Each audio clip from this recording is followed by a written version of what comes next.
So back to awkward author interviews. Interviews? What the fuck am I talking about? Book reviews. Yay! I can talk. Um, so today we're going to be doing a different style of book than my normal fiction parade.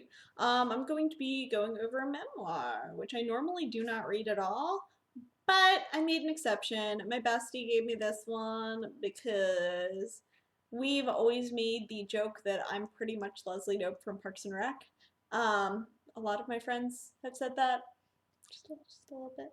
And so um, I had to read Yes Please by Amy Poehler. And you know what? It was a really, really fun read.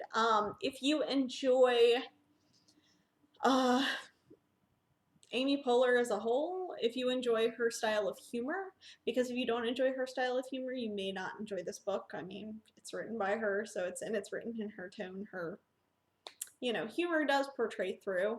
It's interesting because, when you read a memoir, it's going to be very different based on what it is, and it ended up being kind of jumpy. There was no linear sense of it.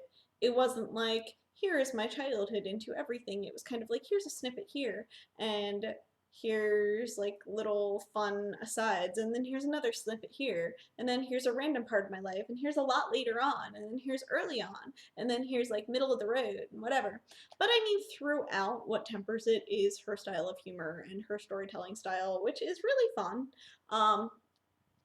The woman's got a lot of wisdom, which I appreciate, and I mean, you can see there are a lot of similarities between the like character of Leslie Knope and Amy Poehler in general, and this just the sense of kind of sassiness and resiliency, I guess. Although I think Amy Poehler seems a lot more sarcastic, which is fun to read. Um, it's just a genuinely fun book. I would recommend it for anyone who really is just kind of looking for, like, who wants to read a memoir.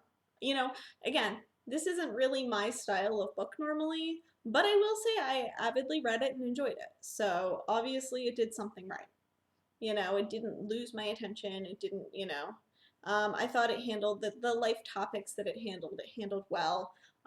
There was a lot of discussion on, differences in like motherhood and success and, achieving goals and that whole thing. And I mean, I always enjoy reads on different aspects of life and people's different takes on it, especially ones that are go getters and who are, avidly trucking forward.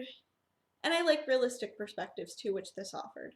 This wasn't like a let me baby you and like just give you lots of positive affirmation and adage. It was positive, but it was realistically positive, which is a style I resonate to really strongly. I don't want a pat on the back and a you can do it.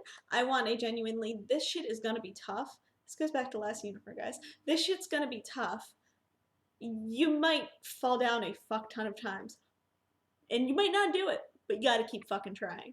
And I love that type of mentality. That is what I'm all about. That realistic sense of motivation. Because, you know, for anyone who's been in any sort of creative field, you get knocked down so much. You do. So, like, platitudes really don't sum up shit for you. Like, oh, you'll get there, yay, is nice to think, but it feels like a brush off after a while because, I mean, if they're not in that field, if they're not going through it, they don't really understand that, like, well, you've tried to go there and get that thing 1,001 times, and this is like, what, time number 1,003 that you've been knocked down and you're falling, and you can't get up like that. Yeah, whatever. So, that sort of stuff doesn't really ring home anymore, like the positive platitudes. I respond really much better to realism, you know? You just, yeah, it sucks, but you gotta keep going. And you're probably gonna fall down a bunch more times. You're probably going to smack your head a little bit, scuff your knee, fuck up tons of shit. But as long as you're learning, as long as you're trying, you just have to keep going. Like, that's all there is to it. If it's something that's genuinely that important to you. And at the end of the day, you can hope and you can continue to hope. That's really all you got.